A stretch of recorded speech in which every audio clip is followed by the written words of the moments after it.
মুহূৰ্তত দিব বিচাৰিছো ডাঙৰ খবৰ আজি অসমলৈ আহি আছে ৰাহুল গান্ধী আৰু কেইটামান মুহূৰ্তৰ পাছতে আমগুৰিত উপস্থিত হ'ব কংগ্ৰেছ যুৱৰাজ ৰাহুল গান্ধী আৰু ৰাহুল গান্ধীৰ আমগুৰি ভ্ৰমণৰ পূৰ্বে ৰাহুল গান্ধী আমগুৰিত উপস্থিত হোৱাৰ পূৰ্বে এতিয়া আমগুৰিৰ ঠায়ে ঠায়ে অংকিতা দত্তৰ ন্যায় বিচাৰি প্ৰতিবাদ আৰু এইবাৰ প্ৰতিবাদত বহিল কংগ্ৰেছ নেত্ৰী প্ৰাক্তন কংগ্ৰেছ নেত্ৰী অংকিতা দত্ত কিয় অংকিতা দত্তই ন্যায় যাত্ৰাৰ পূৰ্বে ন্যায় বিচাৰি প্ৰতিবাদ সাব্যস্ত কৰিলে এই মুহূৰ্তত জনোৱাৰ চেষ্টা কৰিম ডাঙৰ খবৰ বিগ ব্ৰেকিং আপডেট জনাৰ চেষ্টা কৰিছো ডাঙৰ খবৰ কেইটামান ঘণ্টাৰ পাছতেই শিৱসাগৰৰ আমগুৰি পাবহি ৰাহুল গান্ধী মাজত মাত্ৰ কেইটামান ঘণ্টা ৰাহুল গান্ধীৰ অসম ভ্ৰমণৰ পূৰ্বেই আমগুৰিত প্ৰতিবাদ সাব্যস্ত হৈছে ন্যায় যাত্ৰাৰ পূৰ্বেই আমগুৰিত ন্যায় বিচাৰি প্ৰতিবাদ সাব্যস্ত কৰিছে অংকিতা দত্তই ৰাহুল গান্ধী আহিবলগীয়া পথত আজিও আছে অংকিতা দত্তৰ ন্যায় বিচাৰি পোষ্টাৰ কালিৰ দিনটোত পোষ্টাৰিং কৰা হৈছিল আমগুৰিত ৰাহুল গান্ধীৰ ভ্ৰমণ কৰিবলগীয়া ঠাইত আৰি দিয়া হৈছে পোষ্টাৰসমূহ দৃশ্যাংশও আহি পৰিছে এক্সক্লুচিভ দৃশ্যাংশও দেখুৱাম বেনাৰত স্পষ্টকৈ লিখা আছে নাৰীয়ে সন্মান পোৱালৈকে নাৰীয়ে অধিকাৰ পোৱালৈকে আৰু কেইটামান ঘণ্টাৰ পাছতে যিহেতু শিৱসাগৰৰ আমগুৰি পাবহি ৰাহুল গান্ধীৰ দৃশ্যাংশ আহি পৰিছে এই মুহূৰ্তত আমি এক্সক্লুচিভ দৃশ্যাংশ দেখুৱাৰ চেষ্টা কৰিম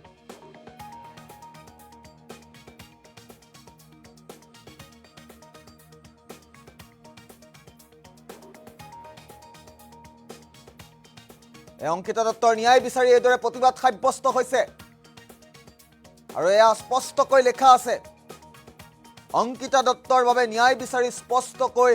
লিখা হৈছে প্ৰতিবাদ সাব্যস্ত হৈছে আজিও এয়া প্ৰতিবাদ সাব্যস্ত হৈছে আমগুৰি বিভিন্ন প্ৰান্তত যোন কেইটা পথেদি ৰাহুল গান্ধী আহিব কংগ্ৰেছ যুৱৰাজ ৰাহুল গান্ধী যোন কেইটা পথেদি আহিব সেই পথসমূহত পোষ্টাৰিং কৰি দিয়া হৈছে নাৰীয়ে সন্মান পোৱালৈকে নাৰীয়ে অধিকাৰ পোৱালৈকে ইয়া অংকিতা দত্তৰ সমৰ্থনত এইদৰে বিভিন্ন ভাষাত পোষ্টাৰিং কৰা হৈছে আৰু যিহেতু কংগ্ৰেছৰ পৰা নিলম্বন কৰা হৈছিল কংগ্ৰেছ নেত্ৰী অংকিতা দত্তক আৰু অংকিতা দত্তৰ নিলম্বন কৰা পাছতে এইদৰে আজি প্ৰতিবাদ সাব্যস্ত হৈছে অংকিতা দত্তই প্ৰতিবাদ কৰাৰ দৃশ্যাংশ মুহূৰ্তত দেখুৱাৰ চেষ্টা কৰিম অংকিতা দত্তই প্ৰতিবাদ সাব্যস্ত কৰিছে এই অংকিতা দত্তই আমগুৰিত প্ৰতিবাদ সাব্যস্ত কৰিছে মেমৰেণ্ডাম দিম বুলি কৈছে ৰাহুল গান্ধীক লগ কৰি ন্যায় যাত্ৰাৰ পূৰ্বে ন্যায় বিচাৰিব তেওঁ কংগ্ৰেছৰ পৰা যেনে ধৰণে কংগ্ৰেছে তেওঁক অন্যায় কৰিছে সেই অন্যায়ৰ বিৰুদ্ধে তেওঁ ন্যায় বিচাৰি আজি ৰাহুল গান্ধীক লগ কৰিব বুলি কৈছে মিলিত হ'ব বুলি কৈছে এক প্ৰকাৰ ৰাজনৈতিক ধুমুহাৰ বুলি ক'ব লাগিব এই মুহূৰ্তত কংগ্ৰেছৰ ন্যায় যাত্ৰাৰ পূৰ্বে প্ৰাক্তন কংগ্ৰেছ নেত্ৰীয়ে এইবাৰ ন্যায় বিচাৰি প্ৰতিবাদ সাব্যস্ত কৰিবলগীয়া হৈছে আমগুৰিৰ দৃশ্যাংশ দেখুৱাইছো আমগুৰিত কেইটামান মুহূৰ্তৰ পাছতেই নাগালেণ্ডৰ পৰা আহি উপস্থিত হ'বহি কংগ্ৰেছ যুৱৰাজ ৰাহুল গান্ধী আৰু ৰাহুল গান্ধীৰ ভ্ৰমণৰ পূৰ্বেই এইদৰে প্ৰতিবাদত বহিছে অংকিতা দত্ত আৰু অংকিতা দত্তৰ মন্তব্য আহি পৰিছে এই মুহূৰ্তত আমি পুনে পুনে মন্তব্য শুনোৱাৰ চেষ্টা কৰিম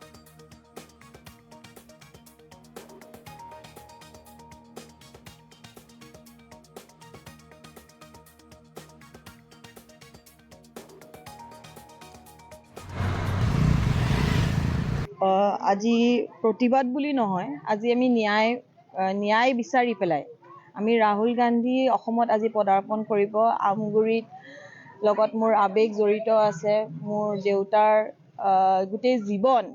আমগুৰিৰ লগত জড়িত হৈ আছিলে শিৱসাগৰৰ লগত জড়িত হৈ আছিলে আৰু ইয়াৰ পৰাই তেওঁ বিদায় লৈছিলে আজি ৰাহুল গান্ধী যিহেতু অসমত ভৰি দিব আৰু তেখেত আজি ইয়াত আহিব আমি ন্যায় বিচাৰিম তেওঁ ন্যায় দিবলৈ আহিছে আমাৰ সকলো আমগুৰিবাসী ৰাইজে গৌৰীসাগৰ শিৱসাগৰৰ ৰাইজে আমি ন্যায় বিচাৰিছোঁ যে মই যিটো অভিযোগ উঠাইছিলোঁ মই যিটো কমপ্লেইন দিছিলোঁ তাৰ একো মই হেৰি নাপালোঁ আৰু যিটো দল মনে প্ৰাণে ভাল পাওঁ সেই দলটোৱে মোৰ কথাখিনি নুশুনি এই ৰাইজৰ কথাখিনি নুশুনি মোক বহিষ্কাৰ কৰি দিলে আজি মই অনুৰোধ কৰিম আজি আমি সকলোৱে মেমৰেণ্ডাম দিম যাতে এই মানে উইথড্ৰলটো মানে এই এক্সপালশ্যনটো তেখেতলোকে যাতে উঠায় আজি আমাক ন্যায় দিয়ে তেখেতৰ ন্যায় যাত্ৰাৰ যি এজেণ্ডা আছিলে তাৰ ভিতৰত এক অন্যতম এজেণ্ডা আছিল যে মহিলাৰ ন্যায় পক্ষত কিন্তু আপুনি তেওঁৰ দলৰে হৈ আপুনি ন্যায় নাপালে প্ৰদেশ কংগ্ৰেছৰ পৰা যি অসম প্ৰদেশ কংগ্ৰেছে আপোনাৰ কথা নুশুনিলে আপোনাৰ অভিযোগ নুশুনিলে আৰু এটা কথা ক'ব গ'লে যে আপোনাৰ DNA-ত আচলতে কংগ্ৰেছ দলটো সংপৃক্ত হৈ আছে আপুনি আৱেগিকো দেখা পোৱা গৈছে দেউতাই গোটেই জীৱন আচলতে কংগ্ৰেছ দলৰ হৈ আমগুৰি হৈ কৰিলে তাৰ মুহূৰ্তত আপুনি পুনৰবাৰ মই একেটা প্ৰশ্নই কৰিম প্ৰতিবাদ কৰিবলগীয়া হৈছে কি ক'ব এই বিষয়ে আমি প্ৰতিবাদ কৰা নাই আমি সত্যাগ্ৰহত বহিছোঁ আৰু আমি ন্যায় বিচাৰিছোঁ। মইতো প্ৰতিবাদ বুলি নকওঁ, এইটো তেওঁ ন্যায় দিবলৈ অসমলৈ আহিছে, আমি সকলোৱে ন্যায় বিচাৰিছোঁ। আজি অংকিতা দত্তৰ মন্তব্য শুনিলে। অংকিতা দত্তই যিহেতু স্পষ্টকৈ উল্লেখ কৰা নাই প্ৰতিবাদ বুলি, তেওঁ সত্যাগ্ৰহত বহিছে বুলি উল্লেখ কৰিছে। ৰাহুল গান্ধীৰ পৰা ন্যায় বিচাৰিম বুলি তেওঁ কৈছে। ৰাহুল গান্ধীৰ পৰা ন্যায় বিচাৰিম, তেওঁ যিহেতু ন্যায় দিবলৈ আহিছে অসমলৈ, তেওঁৰ পৰা ন্যায় বিচাৰিম বুলি মন্তব্য কৰিছে কংগ্ৰেছ নেত্ৰী, প্ৰাক্তন কংগ্ৰেছ নেত্ৰী এগৰাকী অংকিতা দত্তই। আৰু অংকিতা দত্তৰ এই প্ৰতিবাদে এতিয়া যথেষ্ট তাৎপৰ্য বহন কৰিছে অসমৰ ৰাজনীতিত। আৰু কেইটামান ঘণ্টাৰ পাছতেই ৰাহুল গান্ধী উপস্থিত হ'ব, আৰু ৰাহুল গান্ধী উপস্থিত হোৱাৰ পিছত কেনে পৰিৱেশ পৰিস্থিতিৰ উদ্ভৱ হয় আমগুৰিত, সেয়া পৰৱৰ্তী পৰ্যায়ত লক্ষণীয় হ'ব। কিন্তু বৰ্তমান মুহূৰ্তত ডাঙৰ খবৰ, অংকিতা দত্তৰ প্ৰতিবাদে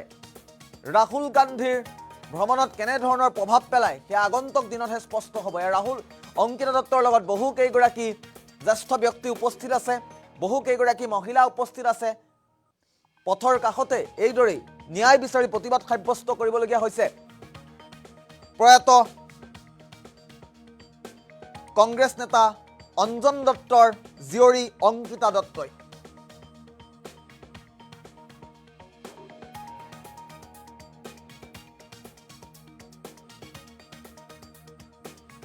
যিহেতু তেওঁ পিতৃৰ কথা উল্লেখ কৰিছে, পিতৃয়ে আমগুৰি সমষ্টিৰ পৰা প্ৰতিনিধিত্ব কৰিছিল, আমগুৰি সমষ্টিটোৰ সৈতে তেওঁ আৱেগ জড়িত হৈ আছে বুলি কৈছিল। ৰাহুল গান্ধীৰ অসম ভ্ৰমণৰ পূৰ্বে এতিয়া অংকিতা দত্তক কেন্দ্ৰিক বিষয়বস্তুটোৱে কেনেধৰণে প্ৰভাৱ পেলায়, কেনেধৰণে গতি কৰে, সেয়া আৰু কেইটামান ঘণ্টাৰ পাছতেই পৰিস্ফুট হৈ পৰিব। আৰু কেইটামান মুহূৰ্তৰ পাছতে আমগুৰি পাবহি যিহেতু কংগ্ৰেছ যুৱৰাজ ৰাহুল গান্ধী ইতিমধ্যে অসমলৈ ৰাওনা হৈছে। নাগালেণ্ডৰ পৰা অসমলৈ বৰ্তমান আহি আছে ৰাহুল গান্ধী। আৰু ৰাহুল গান্ধীৰ অসম ভ্ৰমণৰ পূৰ্বেই এইদৰেই আমগুৰিত এতিয়া প্ৰতিবাদ সাব্যস্ত কৰিছে নিলম্বিত কংগ্ৰেছ নেত্ৰী অংকিতা দত্তই। পুনৰবাৰ আমি অংকিতা দত্তৰ মন্তব্য যিহেতু আহি পৰিছে, আমি মন্তব্যটো পুনৰ শুনাৰ চেষ্টা কৰিম।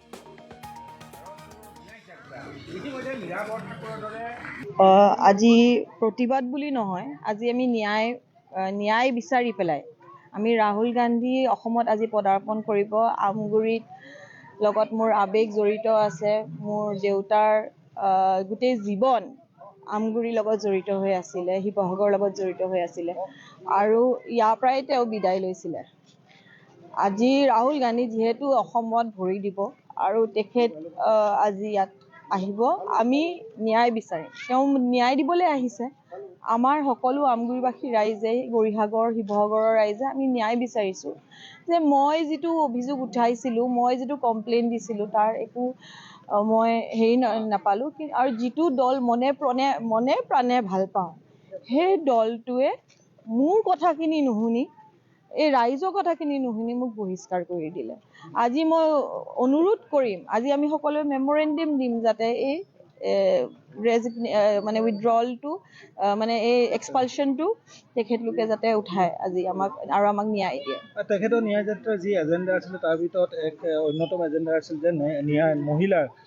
ন্যায় পক্ষত, কিন্তু আপুনি তেওঁৰ দলৰে হৈ আপুনি ন্যায় নাপালে। প্ৰদেশ কংগ্ৰেছৰ পৰা যি অসম প্ৰদেশ কংগ্ৰেছে আপোনাৰ কথা নুশুনিলে, আপোনাৰ অভিযোগ নুশুনিলে। আৰু এটা কথা ক'ব গ'লে যে আপোনাৰ DNA-ত আচলতে কংগ্ৰেছ দলটো সংপৃক্ত হৈ আছে।